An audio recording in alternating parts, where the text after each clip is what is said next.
Mina olen eluaeg teinud tööd värbamise ja töötulemuste hindamisega.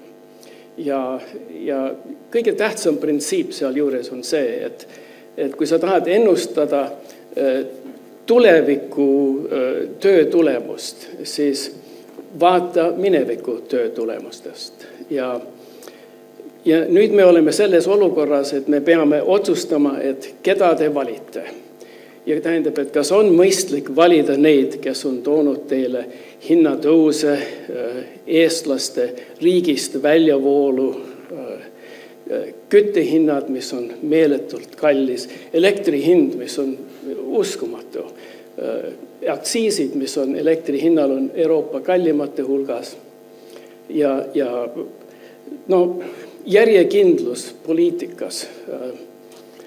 Urmas Paet käib loopimas Eesti abiraha võõrariikide vaestele. Ja siis üks päev tema on nagu Venemaa agent ja räägib Catherine Ashtonile desinformatsiooni, mis ei ole mitte kuidagi viisi Eestile kasulik. Järgmisel päeval ta hädaldab, et Venemaa võttis 4% Ukrainast. Ise ta unustas, et tema kingib 5% Eestist.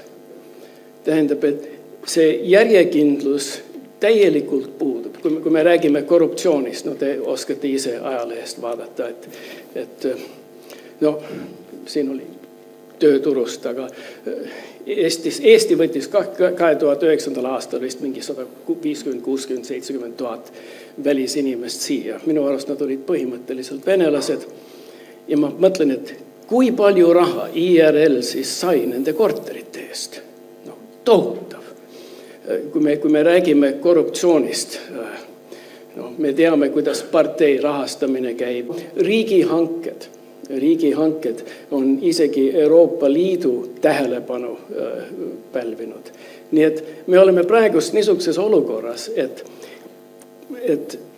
valimised ja hääled on põhimõtteliselt poliitikute premeerimine. Kui teie valite ja hääletate nendest, kes on seda Eestit teile teinud, siis see tähendab, et te olete sellega rahul ja teil see meeldib. Mina muidugi ei ole selles rahul ja mina tahaks midagi muud. Selge.